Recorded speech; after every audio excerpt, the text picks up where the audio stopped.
নমস্কার বন্ধুরা, মানসী কিচেনে সবাইকে স্বাগত। আর আমি আজকে অনেক দিন পরে বানাবো চিকেন। তো বন্ধুরা, আমি একদমই হালকাভাবে, যে গরম পড়েছে, একদমই হালকাভাবে সুন্দরভাবে পাতলা ঝোল আমি চিকেনের বানাবো। আর কিভাবে বানাই দেখতে থাকুন, একদমই নতুনভাবে বানাবো। এখন আমি উনুন ধরিয়ে নিই। আমি উনুন ধরিয়ে কড়াই বসিয়ে দিয়েছিলাম, তেল গরম করে নিয়েছি। দিয়ে দেবো প্রথমে হিং, দিয়ে দিচ্ছি গোটা জিরে, এক টুকরো জয়ত্রী, একটা শুকনো লঙ্কা, আর দিয়ে দেবো তেজপাতা।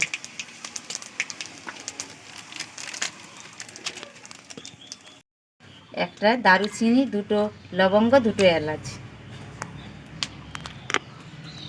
ভালো করে ফোড়ন হয়ে গেছে। আমি যেহেতু এখানে পাতলা ঝোল বানাবো এত গরমে, তাই 3টে মাঝারি সাইজের পেঁয়াজ নিয়েছি, দিয়ে দেবো। দিয়ে দিচ্ছি রসুন বাটা, দিয়ে দিচ্ছি আদা বাটা, দিয়ে দিচ্ছি টমেটো কুচি। সব একসঙ্গে ভালো করে ভেজে নেব। আদা, রসুন, পেঁয়াজ আর টমেটোর কাঁচা গন্ধ চলে গেলে চিকেন দিয়ে দেবো।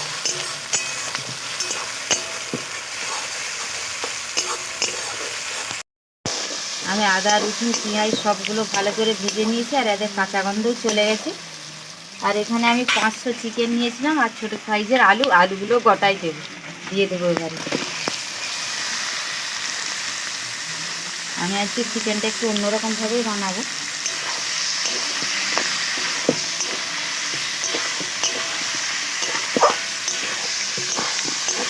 এবার একটু পরিমাণ মতো আমি লবণ দিয়ে দেবো। দিয়ে দিচ্ছি পরিমাণ মতো লবণ।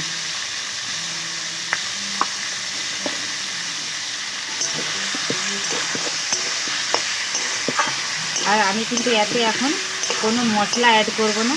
চিকেন আর আলু আর আদা, রসুন, পেঁয়াজ, টমেটো একসঙ্গে খুব ভালো করে আগে কষবো।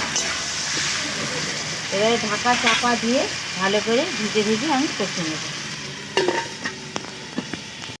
আমি এখানে মিষ্টি দোকান থেকে প্যাকেট টক দই নিয়েছি। এটা 200 দই রয়েছে।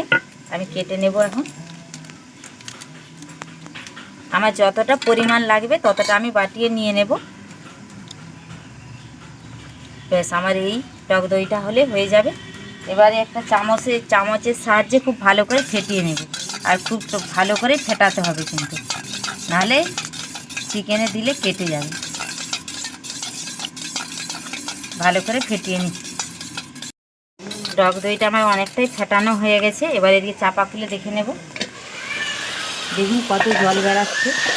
ঠিক এই সময় আমি হলুদ দেব। দিয়ে দিচ্ছি পরিমাণ মতো হলুদ।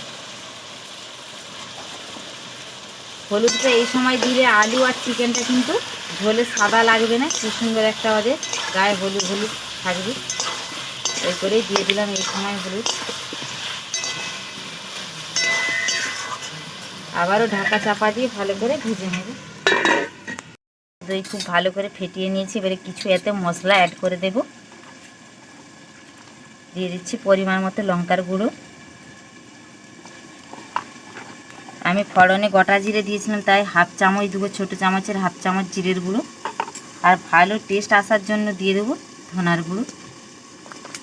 আর আমি চিকেনে যেহেতু হলুদ দিয়েছিলাম, তাই একটু অল্প পরিমাণে দেব, খুব বেশি দেবো না, হাফ চামচের মতন দেব। আবারও খুব ভালো করে একসঙ্গে সব মশলাগুলো দইয়ের সঙ্গে ফেটিয়ে নেব। আর এদিকে চিকেনটাও দেখে নেব বন্ধুরা কতটা কি হলো। চিকেনে দেখুন খুব ভালো করে ভাজা হয়ে গেছে, তেল ছেড়ে গেছে পুরো। আর এই চিকেনটা কিন্তু ভাজার সময় একটুও জল দেওয়া যাবে না।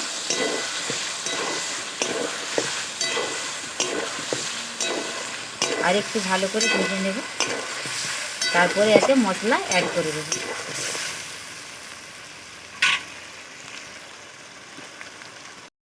দই আর দিয়ে দেবো এর সঙ্গে কিছু মশলা যেগুলো দেওয়া আছে।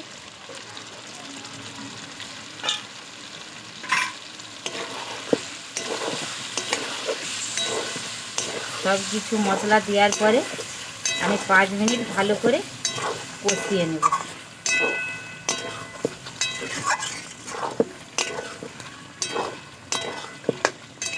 আর আমি একটু লাল লঙ্কার গুঁড়ো দেবো একটু পরে দেবো। রং আসার জন্য আমি দিয়ে দেবো কাশ্মীরি লাল লঙ্কার গুঁড়ো। আর আমি এখানে যেহেতু টক দই আর টমেটো ব্যবহার করেছি তাই, আর নুন, টক দই আর টমেটো ব্যালেন্স করার জন্য আমি দিয়ে দেবো চিনি। আপনারা চাইলে স্কিপ করে দিতে পারেন, নাও দিতে পারেন। আমি দিয়ে দিলাম একটু পরিমাণে চিনি, সবগুলো তাহলে ব্যালেন্স টেস্ট হবে।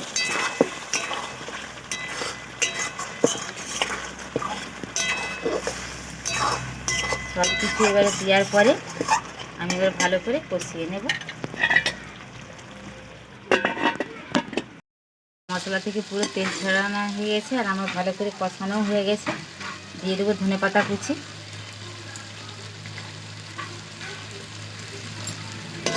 ধনেপাতা কুচি দেওয়ার পরে আর একটু নাড়াচাড়া করে জল দিয়ে দেবো।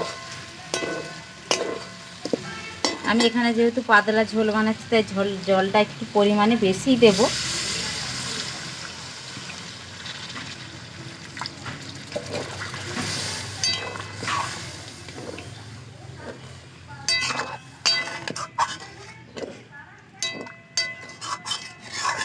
আমার এখানে আলুও কিন্তু 100-র মধ্যে কিন্তু 80% মতো সেদ্ধ হয়ে গেছে।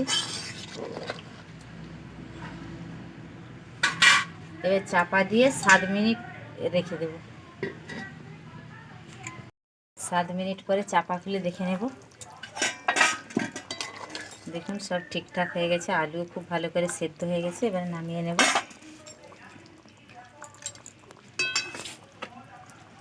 নামিয়ে নিচ্ছি। কী সুন্দর একটা গন্ধ আসছে বন্ধুরা, কালারটাও খুব সুন্দর এসেছে।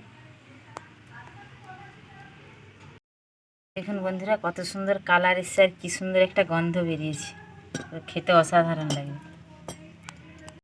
আমার এই রেসিপিটা কেমন লাগলো অবশ্যই আপনারা কমেন্টের মাধ্যমে জানাবেন। ভালো লাগলে একটা লাইক করবেন আর বেশি বেশি করে শেয়ার করবেন। পাশে বেল আইকনটা অবশ্যই প্রেস করবেন নতুন নোটিফিকেশান পেতে। আর যেই বন্ধুরা এখনও পর্যন্ত আমার চ্যানেলে নতুন তারা অবশ্যই একটা সাবস্ক্রাইব করবেন।